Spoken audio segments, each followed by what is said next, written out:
Hi, I'm Adam Summer. You're listening to the Yerushalmi Talk podcast with the support of the Yeshivat Devar Yerushalayim in Har Nof, Jerusalem. This is Chapter 8, Halacha 1. This is Part 3 of the Shir in the Art Scroll. We're on 70a1. And on this year, we're going to be covering hermeneutical principles, one in particular. And we're going to be dealing with plowing, also with sowing, and in Sheviis, and also sowing here in Kilayim. Now, there's a connection that we've been looking at in Chapter 8, Halacha 1. That's going to be what happens if you're doing an active thing in Sheviis and you're doing an active thing in Kilayim. In other words, you're actively taking a plow and plowing on Sheviis and putting seeds in during the seventh year, or you're doing something where you're putting in multiple species of seeds into the same furrow and covering it. Did you actively go and violate Sheviis, or did you actively go ahead and violate Kilayim laws? Yes, you did. Well, what happens if you're taking a plow and you've created a furrow and there are seeds that are there, now you've covered them? Did you actively go ahead and do something, or are you doing a thing of maintenance? Is maintenance of Kilayim going to be like active? Rabbi Akiva is going to say that it is going to be whether you actively maintain Kilayim or you passively maintain Kilayim, you're going to be getting makot for it. The Tana Kama is going to be saying that only the active act of doing Kilayim is going to be where you go ahead and you get makot, you go get lashes for it. Everybody agrees that the active part of doing Kilayim is going to be where you get lashes as punishment. And the case about like passive maintenance of it, the Tana Kama is going to be saying you don't get lashes, but you're not allowed to do it. Now, this is going to be connecting over to what happens if you're covering seeds with earth. Did you go ahead and maintain them? That, by the way, is the opinion of Rabbi Akiva. Or did you sow them? Well, that's going to be the opinion of Rabbi Yochanan, and that gets into this maloket that we have with Rabbi Lazar and Rabbi Yochanan. It's going to continue, but it's going to change a little bit. Now, in the end of Chapter 8, Halacha 1, Part 2 of this year, we basically see that in Sheviis, that there's going to be a prohibition of plowing and sowing, and it's talking about in the Torah about sowing and pruning. And the idea is that these are also, going to be something like sowing is also going to be prohibited with Kilayim issues. Pruning, well, if you're doing pruning so you could do grafting, that's going to be an issue. But over there in Sheviis, in talking about it in the Torah in 25:2, there is a active thing that says you shall not do sowing and pruning. And these are two prohibitions. Now, the conversation that we had in the end of Part 2 of the Shir was that Rabbi Lazar is saying that you can have two things in the Torah be used as a hekesh. A hekesh is going to be one of the hermeneutical principles that's used to derive laws for Torah. The classic one is going to be with Shulchas Aveda, that's returning a lost item, and with the donkey. Now, the Torah uses one term to do a classic case of the hekesh. That's going to be with a donkey, and it uses the term donkey. It says that if somebody loses the donkey, that you have to go and return it.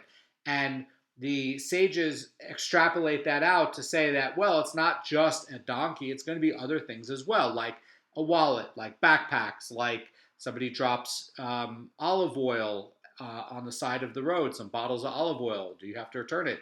Yes, you do. It's not just a donkey. So that's going to be where Rabbi Yochanan is saying that this principle is only going to be where, for the hekesh, there's only one thing that's used by the Torah. Rabbi Lazar is saying, well, it's very odd that the Torah is using these two things, but these two things can also be used as a hekesh.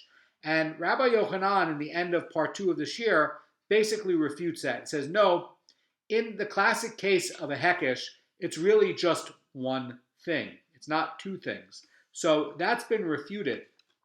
Now, in Part 3 of the Shir, we want to continue because we want to say like, okay, well, what are these two things in the Torah, sowing and pruning, with regards to Sheviis?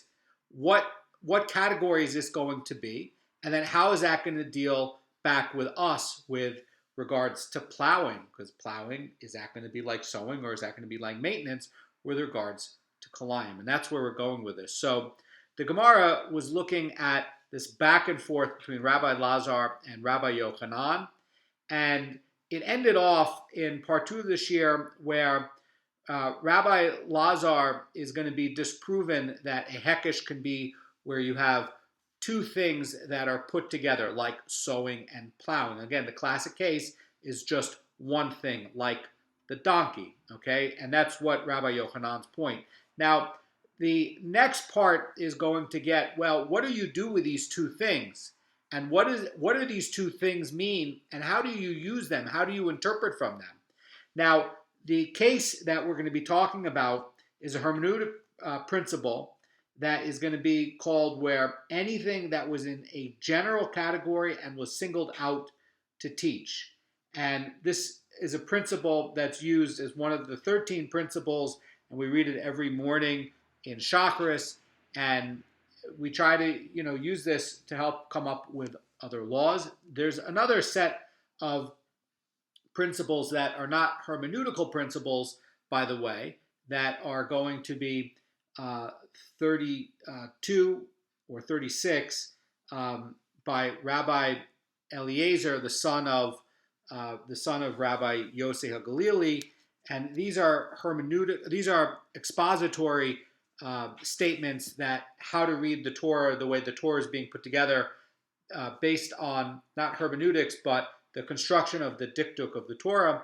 And some people will claim that, this is a later work, but people like Rashi, people like Sadia Goan's student, and also like the Shlach are saying that this is an authentic document back from the Tanaic period, the late Tanaic period. And by the way, the grammar is also going to match the late Tanaic period. So I don't know why somebody would say there's a conservative from the JTS scholar, quote unquote scholar, who says that actually was written by Rabbi Sadia Goan's student in the year around the year 1000. But again, why would somebody write with a difference of 800 years and write with old grammar and using Tanaic sentence structures and things like that? Doesn't really make a lot of sense. And certainly people that not conservative Jews say, but real Orthodox Jews who are real scholars like the Shlach are saying that this is actually authentic, and this is actually going to be a thing that dates back to there. But that's again for exposition, for trying to read like diktuk in the way the Torah is put together. This is going to be from the 13 principles that we have. And again, this is going to be the one that's saying that anything that was in the general category and was singled out to teach, and that's the construction of basically what the shiur is going to be about today. How do we use it? How do we understand it? And we're going to get into this back and forth on it. And hopefully today you're going to get a deeper understanding about how to look at how Torah laws are derived. So Rabbi Lazar, says this Gemara, does not agree when two members of a general category are singled out, that they do not separate other members of the category into distinct prohibitions. And that, again, that's really going to be what Rabbi Lazar's point was in the end of the last shiur, which is going to be that, look, normally you're going to have one, but if you have two, this can still be split up and used as a hekesh. So the question is going to be, over if this was going to be used as a hekesh, would you be getting lashes for plowing or for sowing or for pruning? And basically, he would be saying that, you did something very serious, that really this is like a hekesh. And the Gemara is going to explain Rabbi Lazar's position about this. Again, he's going to be using this exposition principle called anything that was in a general category and singled out to teach, and he's going to be using this to get into plowing, sowing, and pruning. Again, sowing is going to be both for Sheviis and also for Kilayim.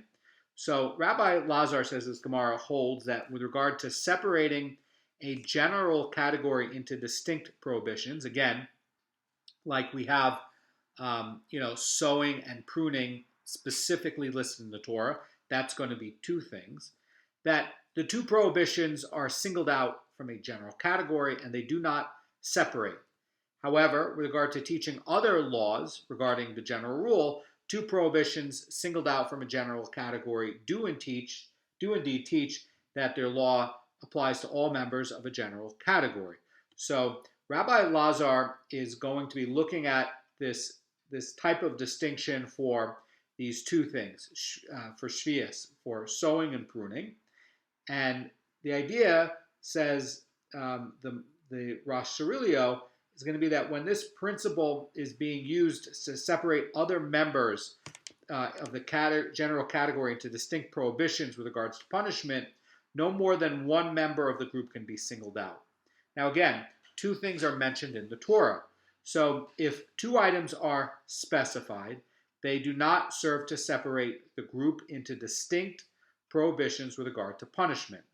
But if the exposition is being used to teach another law that's going to be unique to the specification, then it is effective if the Torah is singling out two members of a general category. So basically, says Amar Fulda, Rabbi Lazar is ruling that although in the case of Sheviis, the Torah singles out the two prohibitions for lashes, that's going to be sowing and pruning, they still teach that other agricultural labors also, like plowing, are going to be punishable with lashes. Now, again, there are two things in the Torah, and he's doing two things with this statement. The first thing he's doing with the statement is he's saying that you can use it as a hekesh. That was his premise in the end of Chapter 8, Halacha 1, Part 2 this year. You can split these up into individual things, and you can. This is going to be not like the donkey case, but this is still going to be used for hekesh. In other words, sowing and pruning is going to be used to teach other agricultural labors as well, like plowing. Now, it's also going to be used where if you did do these two things, then they're basically it's teaching another unique law, and basically that it's not one thing that's singled out; it's two things that are singled out, and basically that you're. The question is, are you going to get lashes if you did one of those two things? So the Torah is singling out two prohibitions of lashes. What's that going to be? That's going to be sowing and pruning. So the idea is that other agricultural laws are going to be forbidden, but you wouldn't get lashes for it, like plowing. But what is the Torah doing? It's basically, he's saying there's two things happening. One is it's a hekesh, but the other agricultural labors are not going to get lashes. But these two that are mentioned in the Torah, it's not like the donkey, because if you're doing this other case of sowing or pruning, you get lashes for those two. And it is like the donkey because now it's being extrapolated to other agricultural labors, but you don't get lashes for that. That's going to be how Rabbi Lazar is looking at this use of anything that was in a general category and was singled out to teach. Now, Rabbi Yochanan has a lot of similarity to Rabbi Lazar in this position, but it's a little bit different. And halacha is going to go by Rabbi Yochanan. So the Gemara says, and does Rabbi Yochanan not agree that two prohibitions singled out from a general category can teach that their law applies to all members of a category? In other words, that it looks like Rabbi Yochanan should agree that Rabbi Lazar's differentiation between these two things are going to be coming to teach something. And again, because it's mentioning these two things, not like the donkey where it just mentions one thing. That's a classic case of the hekesh, and you could say, oh, you have to return all other things, not just the donkey. Here, the Torah is saying that, oh, these two things, sowing and pruning, are specified. So what do you do with the fact that now it's sowing and pruning? And the Gemara is going to explain that Rabbi Yochanan is going to reject the exposition of sowing and pruning, but he's going to do it for a different reason. He's doing, in this case, so you might say, like, well, maybe Rabbi Yochanan would have agreed with Rabbi Eliezer's logic. I mean, Rabbi Eliezer's logic makes a lot of sense there, or Rabbi Elazar's logic. So, but what's the problem? Rabbi Yochanan is going to point out a problem that this case is not like a normal case. Okay, so the Gemara says that it's different in the case of sowing and pruning because the generalization is stated as a positive commandment. So the first part of the statement in the Torah is going to say like this. It's going to say that the land shall observe a Shabbos rest unto Hashem. That is going to be a positive statement. And then the next part is going to be a negative statement. And as I say, while the specification is stated as a negative statement, in other words, it says that your field you shall not sow, and your vineyard you shall not prune. Those are going to be lo ta'aseh. The first part of the statement in the Torah is a ta'aseh. It says that the land shall observe a Shabbos rest.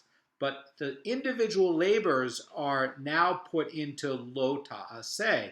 So Rabbi Yochanan is going to actually, in a way, refine Rabbi Elazar's point, but is going to be nuanced because he's saying, wait a second, this case that Rabbi Elazar is talking about is not a normal case where there's two things put together.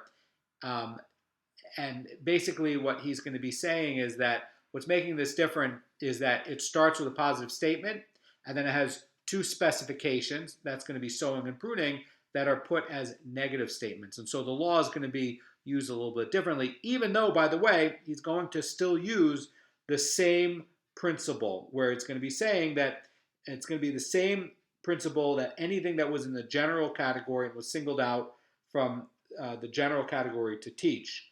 So the idea is going to be that that what's making this different is that you have a specific category that's being put into the negative. So the Gemara says that a positive commandment cannot teach regarding a negative commandment, nor can a negative commandment teach regarding a positive commandment. So the idea is that, says the Marafulda, since the verse is specifying sowing and pruning, that's going to represent a different subcategory of commandment than the general Sheviis rules. So the idea that Rabbi Yochanan is saying is that we do not extend the law to a general category.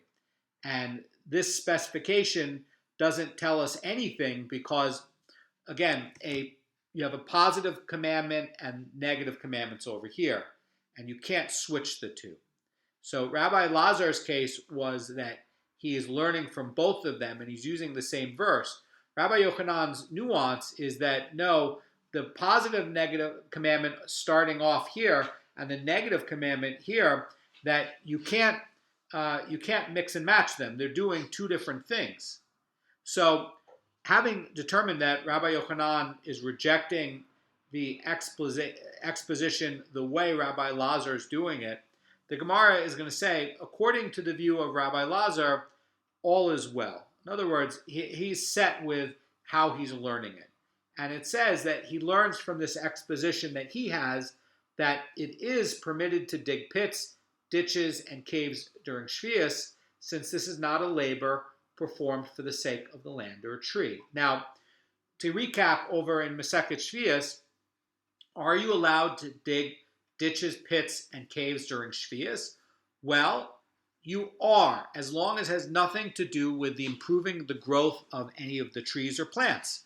So if you're doing like basic things for building, you're allowed to do that. You're allowed to build a house on Sheviis. In fact, that's one of the cases that's brought in Masechet Sheviis. You're allowed to do that.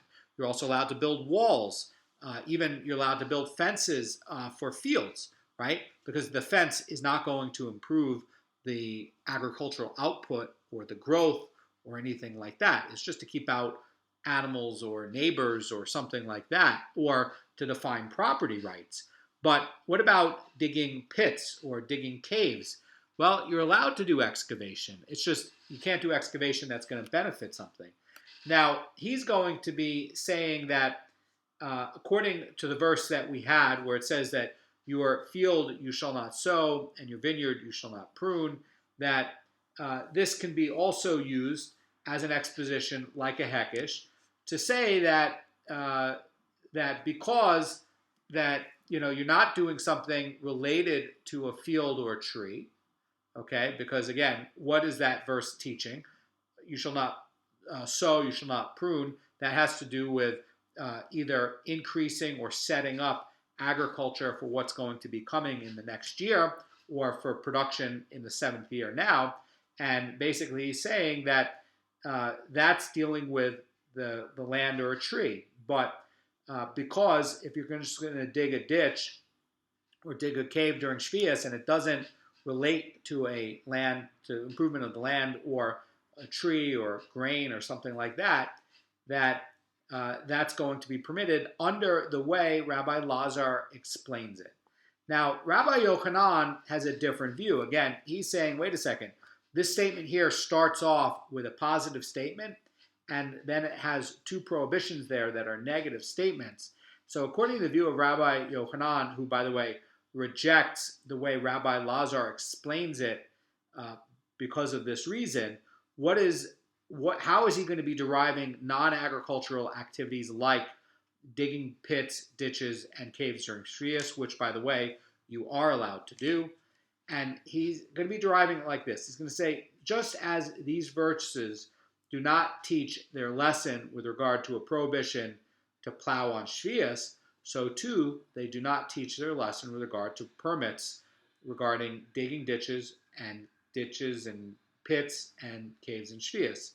So are you allowed to do these non-agricultural activities? Are these going to be permitted or prohibited on Sheviis? So Rabbi Yochanan was stating earlier that the general verse regarding Sheviis is a positive commandment. That's how the commandment starts off. And now you have the specification in the second half of the statement being negative commandments. And he's, again, looking at this principle of anything that was in a general category and singled out from the general to teach. And he's saying that this is not actually going to be used to apply in this way because you have a positive and a negative. He's not going to derive it this way. He's going to come up with the same answer Rabbi Lazar comes up with, that you are allowed to do ditches, pits, and caves as long as it doesn't do anything to benefit trees or the land. But how's he deriving it? He's going to be deriving it in a different way because, again, he's saying that it splits up, in this case, between a positive commandment and then negative commandments all within the same sentence of the Torah. So the demands on the dikduk is going to be a little bit different. Now, Rabbi Yochanan is not going to reject this exposition with respect to plowing, and he's going to reject it only with respect to digging the pits and ditches, because he's going to be deriving it differently. And so the generalization over here that he's going to be looking at is that, says the Marafulda, that the land shall observe a Shabbos rest is going to remain the original statement. And so that it's going to prohibit all actions that are pertaining to the land. And then, the question is, how do we deal with Sheviis and pits, ditches, and caves? How does Rabbi Yochanan do it? And basically he's going to be saying that because it's not going to be, all actions pertaining to the land, it's just going to be the ones related to the trees and the improvement of the land. So the Gemara is going to explain the nuance of Rabbi Yochanan and how he is going to allow pits, ditches, and caves, but his exposition and his logic for doing it's different than Rabbi Lazar. So Rabbi Ba of Cartagena says that this is Rabbi Yochanan's reasoning, and the idea is that says this Gemara that the Torah first states the general rule, and it says, and the land shall observe a Shabbos rest unto Hashem, and then it continues, 6 years you will sow your field, and that implies not the 7th year. So the Gemara, by the way, you can find in Vayikra 25, and the first 8 statements, the first 8 pasukim are detailing the different laws. By the way, what's missing in those first 8 pasukim? Plowing. Plowing is not mentioned there. So the verse is going to continue and say, it says this Gemara, that, and 6 years you shall prune your vineyard. And that is implying that not in the 7th year, says this Gemara. And so from these verses, we infer that a negative command of sowing and pruning in the Sheviis year is coming about. Mara Fulda is explaining this, that the verse is stating that one may sow and prune throughout the 6 years, but is implying that these activities are prohibited during the Sheviis year. And so that's why the verse is representing a negative commandment, and that's how it's coming out of a positive one.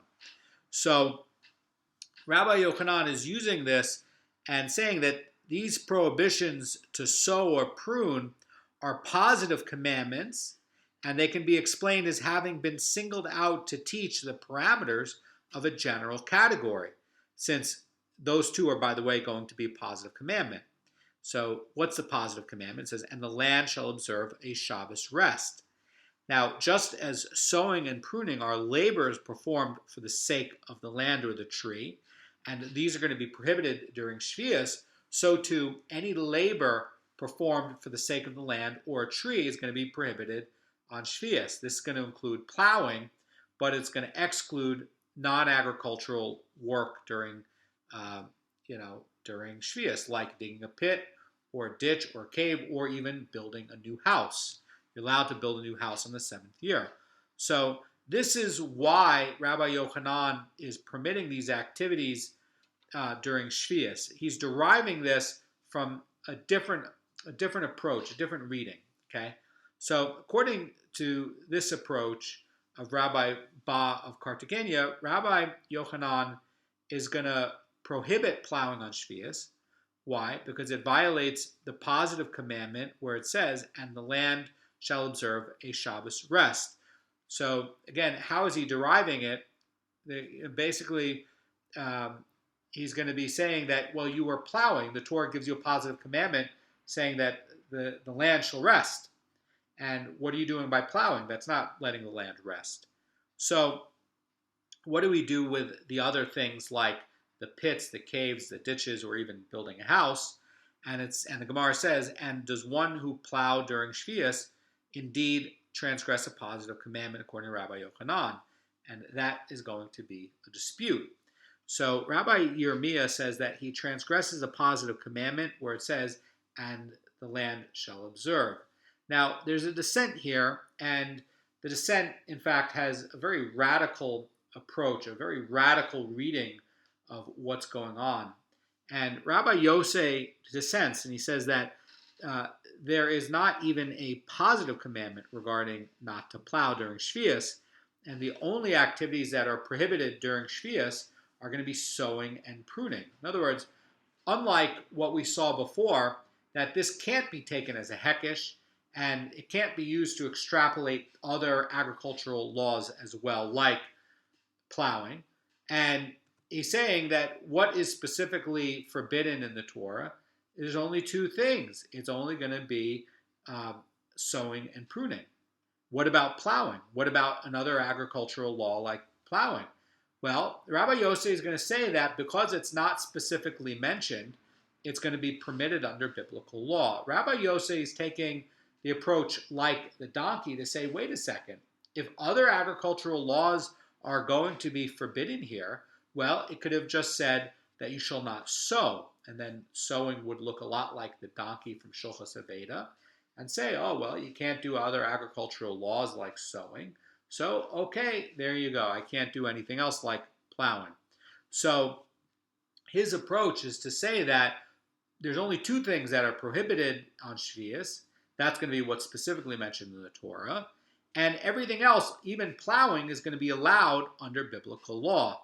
Now, the Gemara questions Rabbi Yosef's statement. It says, but for what purpose did Scripture then write, the land shall observe a Shabbos rest unto Hashem? In other words, this seems like it should be extra. And what is he going to do with this? Because again, that's also Rabbi Yochanan's position. Rabbi Yochanan is saying that this is an unusual construction of the verse. There's a positive statement to introduce it, that the land shall rest for 6 years, or 7 rest, observe a Shabbos rest for Hashem, right? And then you have 2 specific categories that are mentioned. What do you do with this, where it's a positive commandment here and 2 negative commandments here? How do you split this up? What do you do with this? And the Gemara is going to respond and say that the verse is stated regarding the negative commandment that is found later in the passage. It says that your field you shall not sow, your vineyard you shall not prune. This represents a positive commandment prohibiting the specific acts mentioned there. In other words, that it is not a general prohibition and it does not prohibit any other agricultural activity. So according to Rabbi Yosef, the reason it is permitted to dig a pit or a ditch or cave during Sheviis, as he's understanding what Rabbi Yochanan is saying, is that there's no verse that specifically prohibits any of these acts. In other words, again, it's not constructed like the other cases like Shulchas Aveda, where you're going to build a hekesh and you're going to use the hekesh to examine other kinds of labor. He's saying that these 2 can't be split into individual ones, and it's just prohibiting on a biblical level just sowing and pruning. Plowing is going to be the oddball here. Now, that's Rabbi Yossi's explanation of what's going on here. And again, we've been looking at this dispute between Rabbi Yochanan and Rabbi Lazar regarding whether you're going to get lashes if you did plowing on Sheviis. And there's actually going to be another related baraisa. So the Gemara says that it might be thought that one incurs lashes for its extension. So the baraisa is going to conclude that when you have a scriptural verse that demonstrates that there are in fact no lashes for the extension, so the Gemara is going to say, well, what is going to be an extension? The Gemara says, Rabbi Yochanan interprets the baraisa like this. It says that it might be thought that one incurs lashes for plowing during Sheviis. And Rabbi Yochanan's view, the extension refers to the extension of the Sheviis prohibition to include the act of plowing. But Rabbi Lazar is interpreting the baraisa like this, where it could be thought that one incurs lashes for violating the prohibition of plowing in 2 preparation periods. What would that be? That would be the time before Sheviis, and then the time when Sheviis is actually happening. So the Gemara is going to say, well, wait a second. Maybe one part is going to be biblical and one part is going to be D'Rabbanan. And we know that there is a rabbinic prohibition to plow before Sheviis starts. And this, by the way, is a maloket. This is actually set up by both Bet Shammai and Bet Hillel, but there's an issue where Rabbi Yochanan and the court nullified both the biblical prohibition and the decrees, and this baraisa that we just quoted is following the view of Rabban Gamliel. So Rabban Gamliel nullified the prohibition of doing agricultural work 30 days before Sheviis, and the question is going to be, was that something that was added as a d'oraita thing? And there's a Tanaic rule that plowing is biblically prohibited for 30 days before Sheviis and prohibited for 2 preparatory periods. And again, this is also going to be a maloket Tanaim, that there are going to be some that hold that this is a rabbinic extension. Some are going to hold that this is a d'oraita extension of this extra time. And the Gemara says that some teach this baraisa like this, that the verse states, 6 years you will sow your field, 6 years you will prune your vineyard. And some teach the baraisa like this, where it says, your field you shall not sow, and your vineyard you shall not prune. In other words, how is this being done? Well, this is all being derived, again, either like Rabbi Lazar or Rabbi Yochanan. And so the one who says that the Brisa is citing the verse, 6 years you will sow your field and 6 years you will prune your vineyard, that's the view of Rabbi Yochanan, who's explaining this extension of time before Rosh Hashanah as referring to plowing during Sheviis. And according to Rabbi Yochanan, this verse is teaching a positive commandment is going to prohibit plowing during Sheviis. And like all positive commandments, it does not carry the penalty of lashes. So the verse that, by the way, says that there are no lashes for the extension is going to be Rabbi Lazar. The one who says that this brisa is going to say that your field you shall not sow and your vineyard you shall not prune supports the view of Rabbi Lazar, who explains that the extension is going to be a reference to the pre-Sheviis period. Now, again, you have two different ways to derive what do you do with the time before Sheviis. And again, this was rescinded by the court of Rabban Gamliel, but there are some Tanaic opinions that this is not a D'Rabbanan thing. This was actually a D'Oraita thing that was there. So the question is, what do we do with the phrase where it says that, in the seventh year? Is that going to imply that there is a prohibition only in the Sheviis year, but maybe not in the time before that? And the question that's going to be coming up in the remainder of the shiur. In other words, we're gonna do part 4 because it's only a half page, but it's going to get into specific topics on slaughtering and things like that, which is going to get into a continuation of what do we do with a positive commandment and a negative commandment. And the Gemara has been teaching that according to Rabbi Lazar, when the Torah singles out one member of a general category, we're going to extend it to other members of the category, even if the specification is expressed with a negative commandment. In other words, Rabbi Lazar doesn't have any problem with the fact that part of the statement is a positive commandment, and then you have negative commandments. He just says that the Torah is singling out like a general category, and you apply that to all other things. And it's basically, again, he's saying that you can split up these two things, and it can be like a hekesh, just like the case with the donkey. It doesn't need to just be one. Rabbi Yochanan's position, though, is a little bit different. He has a problem with the fact that you have a positive statement in this part and two negative statements in the other part. He's going to be deriving the law a little bit differently, even though Rabbi Lazar and Rabbi Yochanan come up with the same conclusion that you can dig ditches and pits during Sheviis. They come up with the same thing, but the underlying logic is different. And in fact, the Gemara is going to challenge Rabbi Lazar's view, and it's going to say like this. It's going to say that there's a brisa that contradicts the opinion of Rabbi Lazar, and the brisa is discussing the prohibition to slaughter sacrificial animals outside the temple, and it states the term beware. This, by the way, is in Devarim 12:13, and it says in the verse over there, beware for yourself lest you offer up your olah offerings in any place you see fit. That, by the way, is going to be a negative commandment, and that prohibits sacrificial offerings from going on any place outside the temple.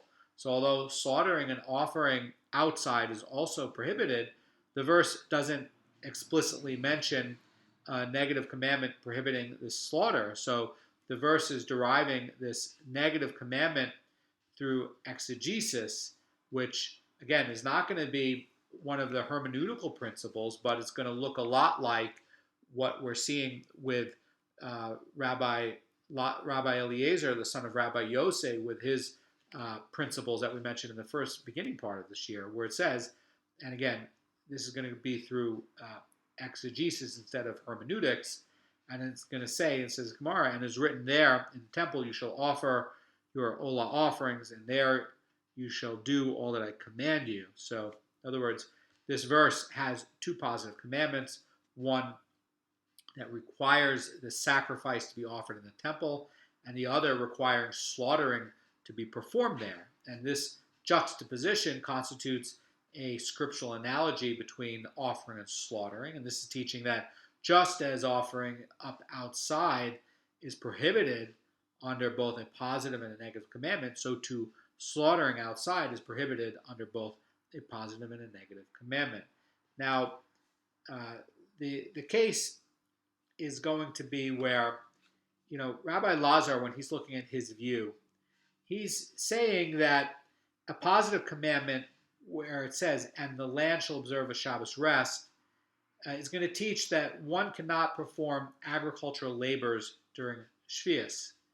And again, he's looking at this principle from the hermeneutic side, saying that anything that was in the general category and singled out, and that is telling us that by singling out the labors of sowing and pruning in the negative commandment part of your field, where it's going to say that you shall not sow your vineyard and you not prune, the Torah is indicating that other agricultural labors should also be considered as well. In other words, that he's going to be using the second half to be like a hekesh, and he's going to be saying that you also can't plow. And by the way, these two things that are mentioned here that are going to be used like the hekesh would be where you would get lashes if you did that, and ergo, if you did plowing, you should also get lashes, because that's going to be treated like a hekesh. Rabbi Yochanan doesn't agree with it. He's saying that this principle is not expounded with the general analogy, because you have a positive commandment and then you have the negative commandment there. So if you didn't have this construction where you have a positive commandment and then you have negative commandments there, Rabbi Yosei might agree with Rabbi Lazar. The problem is that again, you have a positive commandment and negative commandments.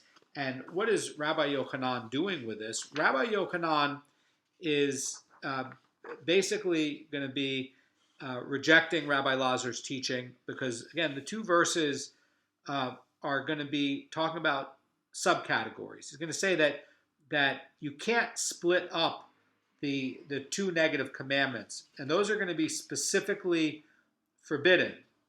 And those are going to be things that you would get out for lashes. And,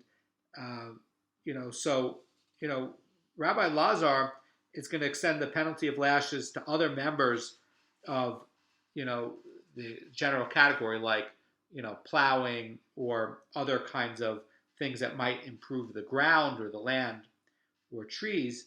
And Rabbi Yochanan is not doing that. He's limiting it just to those two.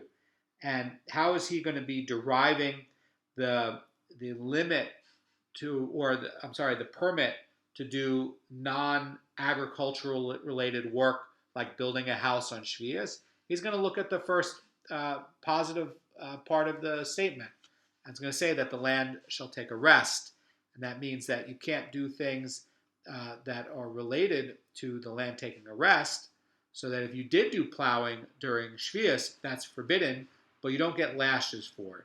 But again, the first part of that statement, which is going to be a positive commandment, talking about the land having to rest, well, if you're doing things that are not related to the land having rest, like, building a house, that you're allowed to do. So it's derived two different ways. And again, it's both in a way using anything that was in the general category and singled out. And, this is being used by both of them to try to understand what do we do with the labors. And again, Rabbi Yochanan is basically saying that it's limited to these two categories, but you can't do these other things because of the positive part of the statement, in the first part of the statement. Rabbi Lazar is saying that the second half of the statement is being used as a hekesh, and that's why we can't do it. There is a difference, because over here, things like plowing would be getting lashes according to Rabbi Lazar, and they would not be getting lashes according to Rabbi Yochanan. Now, why does this matter? Well, sowing. If you plowed and you covered seeds, what did you do? Did you do sowing? Well, sowing is going to be the thing that is also biblically forbidden, and in that case, if you purposefully did it, you would get lashes. And that is going to be the opinion by everybody if you did it on a purposeful thing to make Kilayim. Have a great day.